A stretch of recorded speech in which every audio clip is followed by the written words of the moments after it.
ug mipadayon si Jesus sa pag-ingon. Dihay usa ka tawo nga may duha ka anak nga lalaki. Usa ka adlaw ni ana, ang manghud miingon sa iyang amahan, "Tay, hatagin ako sa kumpahin sa katigayunan." Busa, gibahin sa amahan ang iyang katigayunan tali sa duha niya ka anak.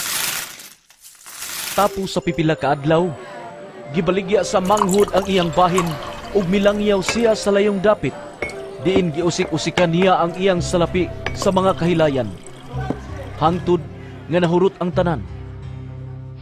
Unya, miabot ang usa ka dakong gutom ni atong dapita ug nahimo siyang walay nahut.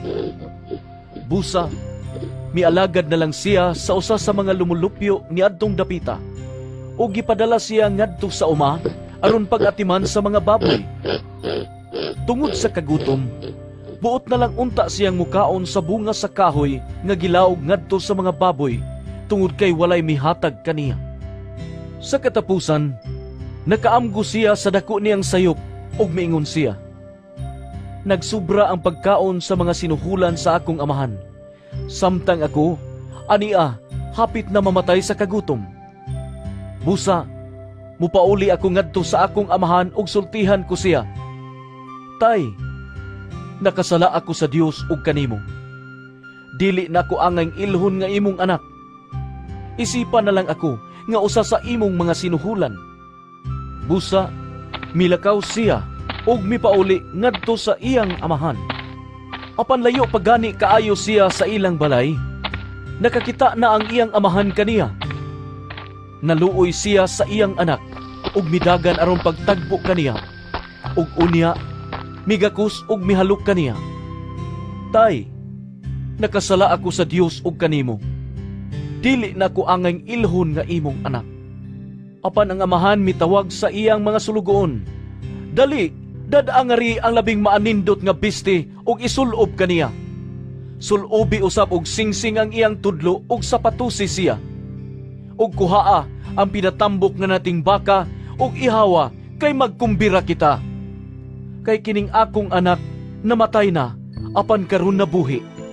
Nawala siya apan karon nakit-a na. Busa, gisugdan nila ang kumbira. Niining higayuna didto sa uma ang anak nga magulang. Sa iya ng pagpauli ug sa diha nga duol na siya sa balay, nabati niya ang huni ug ang panagsayaw. Busa, iyang gitawag ang usa sa mga sulugoon ug iyang gipangutana, "Nag-unsa man kamo diha?" Mitubag ang sulugoon, "Ang imong manghud mipauli na ug gipaihaw sa imong amahan ang pinatambok nga nating baka tungod kay nahiuli man nga maayog lawas ang imong igsuon." Nasuko ang magulang ug wala mosulod sa balay. Busa, migula ang iyang amahan ug gialam-alaman siya aron mosulod. Apan mitubag siya, "Tay, huna-huna aragod, sulod sa daghang mga tuig nag-alagad ako kanimo ingon sa usa ka ulipon ug wala gayud ako makasupak sa imong mga sugo. Apan unsa may imong gihatag kanako? Wala gayud. Bisag nati nga kanding na lang unta aron maglipay ako uban sa akong mga higala. Apan kanang imong anak, nag-usik-usik sa tanan mong katigayunan uban sa mga daotang babae, ug sa iyang paghiuli, imo hinuong giihawan sa pinatambok nga nating baka."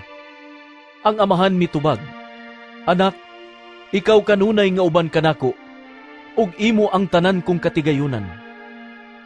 Apan kinahanglan gayud nga magkumbira ug maglipay kita, kay ang imong igsuon namatay, ug karon nabuhi. Nawala siya, ug karon nakaplaga na."